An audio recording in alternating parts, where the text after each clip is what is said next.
Hey everybody, this is Darren Van Dam, and you are watching Flick Connection, the show that helps you get more out of movies. And today, I want to tell you about all the best stuff Netflix is adding in November.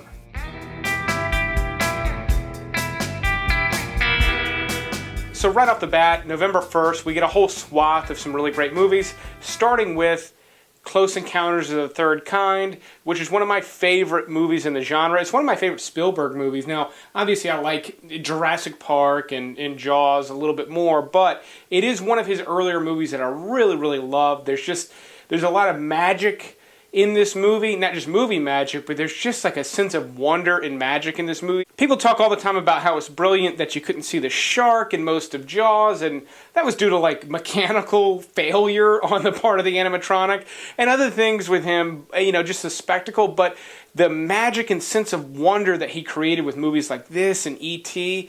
is really unmatched. Like it really is in today's movies. That's why, movies like Jurassic World just don't deliver the same punch that his movies did, and Close Encounters is no exception. Bram Stoker's Dracula is added, and there's an interesting point there is Keanu Reeves actually plays the role of Harker, who is loosely tied to I Had a Bloody Good Time at House Harker, which I just live streamed with one of the writers and actors in the movie. It was a lot of fun. If you're interested in checking that out, you can check it out. There's a link in the description below. You can watch the whole live stream, and you can queue it up and time it, and you can actually watch that movie on Amazon Prime while we watch it. It'll be almost just like watching a movie with me. But Bram Stoker's Dracula, great movie. Francis Ford Coppola, really, really great Dracula flick. If you've never seen it, it's a great one to watch. Gary Oldman just kills it as Dracula, so be sure to check that one out if you've never seen it.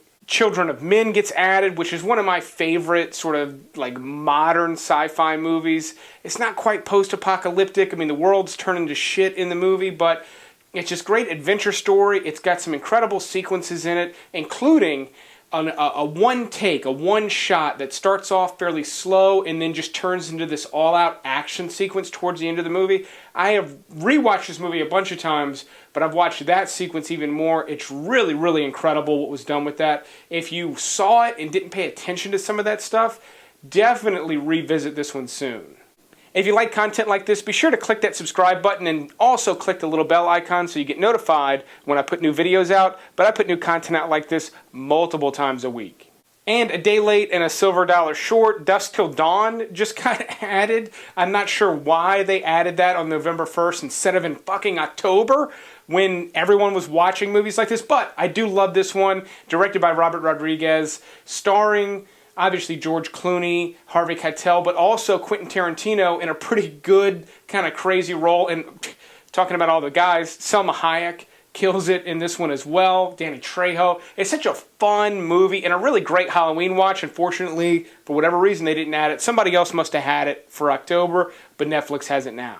It's not your fault. I know. If you like apples, Good Will Hunting just got added, but I would imagine if you give two shits about this movie still, you probably have owned it on DVD for at least 10 or 20 years, so you could probably just skip it, but it is added in case you just need to watch it again. Animal House is added as well. Another one that, if you're not tired of it yet, definitely check it out, but I personally love it. I don't even really feel the need to go on and on about it, but there's so many fun elements to this movie. It's so fun to rewatch. It's one of those seldom comedies that are so fun to watch and rewatch. And I've thought about this. I think the reason it's not that great with comedies is because you've already laughed at the jokes. It's like hearing the same joke over and over again. But Animal House is just one of those jokes you just want to hear over and over and over again. Now, bringing out the big guns on November 9th, Outlaw King gets dropped. It is a Netflix original starring Chris Pine, directed by the same director that did Hell or High Water, which was one of my favorite movies the year it came out. This takes place in medieval Scotland. From what I hear, it is a brutal movie. Fans of Braveheart, which aren't we all fans of Braveheart, are probably going to love this movie. Is it going to be Braveheart level? Probably not, which is probably why it is a Netflix original. However, I do have high expectations for this one. I do anticipate to really like it. Even if it is not a perfect movie, I anticipate I'm going to like a lot of things about it. It looks really badass, so I'm super excited to see this Netflix original. Again, November 9th, is when it drops, and of course, I'll be doing a review on it at some point right around there. Another badass movie that I have talked about multiple times on the channel is Green Room. It has been on Amazon Prime for a long time. However, the director of Green Room just had a Netflix original last month, Hold the Dark. I really liked Hold the Dark. I know you out there had some mixed feelings on it. I will tell you, Green Room is more accessible than Hold the Dark. If you didn't like Hold the Dark, a lot of the really vague things that you got with Hold the Dark are not the case with Green Room. Green Room is a very direct movie in comparison to Hold the Dark. It's very brutal, just like Hold the Dark. It's great. It is about a punk band that plays at this neo-Nazi club way out in the woods, and they see something they are not supposed to see in the green room. And then they are not allowed to leave said green room, and things just go downhill from there. Really great performances from everyone in the movie, including Patrick Stewart, who plays a really menacing leader of this Nazi gang. So be sure to check that out. If you're into dark thrillers, this one is very, very tough to beat, particularly as something that has been released just in the last few years. And then, again, another Netflix original on November 16th. The Ballad of Buster Scruggs is the next Coen Brothers movie. It was originally supposed to be like a series, from what I understand, and it has been turned into an anthology film that makes up multiple stories about a character named Buster Scruggs. So it is a Western from the Coen Brothers. Great looking cast, great looking movie.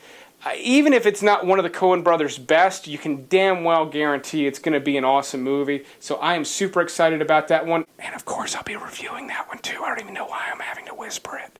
If you didn't know I had a podcast, I'm having a guest every single week now. I'm super excited about some of the guests I got coming up. I got a director. I got somebody from one of the best, worst movies ever made that I cannot wait to talk to. I got a close friend of mine. Possibly, it's not confirmed yet, but I might be taking my mother to see the new Halloween. We might be doing a podcast together after it. The significance of that is she saw the first one when it released before I was born and has sworn off horror movies ever since. So if I'm able to pull that off, that is going to be a very interesting episode. But there's a link in the description to the podcast.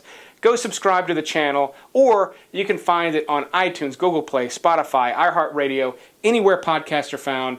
It's a lot of fun. I'm enjoying it. I'm bringing you a different type of content that I really, really want to be bringing you. It really is a good representation of what I want to deliver in this sort of long-form content. So if you're a fan of the show, you like my take on things, check out the podcast and let me know what you think. But that is it for November. That is what I am the most excited about. Let me know in the comments below what you will be watching. But I will keep making these videos as long as you keep watching them. But thanks for checking this one out, and you will see me on the next one.